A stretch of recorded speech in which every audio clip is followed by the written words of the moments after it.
बोलो गणेश भगवान की जय। अयोध्यापति श्री रामचंद्र की जय। सबसे पहले समस्त देशवासियों को श्री राम नवमी की हार्दिक शुभकामनाएं। माँ सिद्धिदात्री का पावन दिन है।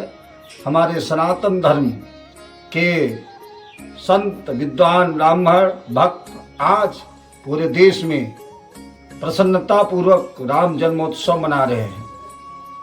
देखिए, संसार में एक व्यक्ति ने मुझसे पूछा कि संसार को किसने उत्पन्न किया, तो मैंने कहा भगवान ने।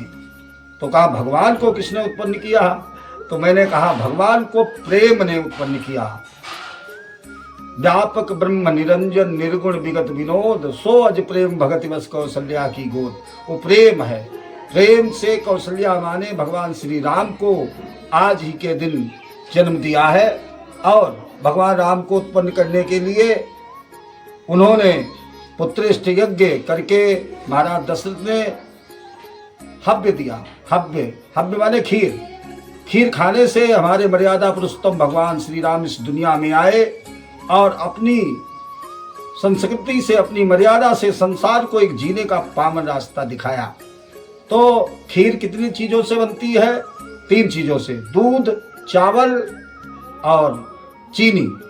और यही अगर आध्यात्मिक रूप में हम अपने अंदर देखें तो माँ कौशल्या ने अपनी अयोध्या में राम को उत्पन्न किया। दशरथ ने राम को बुलाया, उस परमात्मा को बुलाया, अखिल ब्रह्मांड नायक को बुलाया।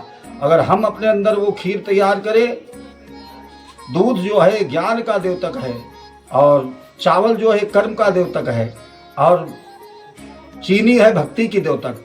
अगर हमारे ज्ञान में भक्ति की मिठास हो, हमारे कर्म में भक्ति की मिठास हो, तो फिर परमात्मा हमारे अंदर जागृत हो उठेगा। जो अंदर बैठा है और जागृत हो उठेगा। हम अपने ज्ञान में भक्ति की मिठास, ज्ञान कर्म और भक्ति, और ज्ञान कर्म भक्ति को तपस्या रूपी अग्नि पे तपाएं, तो उसमें से मेरे अंदर जो रामत्व है वो जागृत हो जाएगा। ये हमको, आपको, सबको करना है। मेरे पास ज्ञान है तो ज्ञान में भी भक्ति की मिठास हो, जो मैं कर्म कर रहा हूँ उसमें भी भक्ति की मिठास हो। लेकिन विशेषता ये है, जब खीर बनती है तो बन जाने के बाद में हमको 2 ही वस्तुएं दिखाई देती है, एक चावल और एक दूध। चीनी नहीं दिखाई देती है। इसलिए हमारा ज्ञान भी दिखाई दे, हमारा कर्म भी दिखाई दे, लेकिन परमात्मा की जो भक्ति है वो गोपनीय रखें, वो दिखाई ना दे, तो रामत्व मेरे अंदर प्रकट होगा।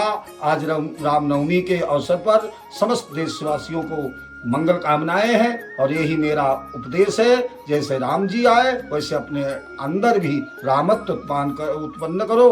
बोलो सत्य सनातन धर्म की जय।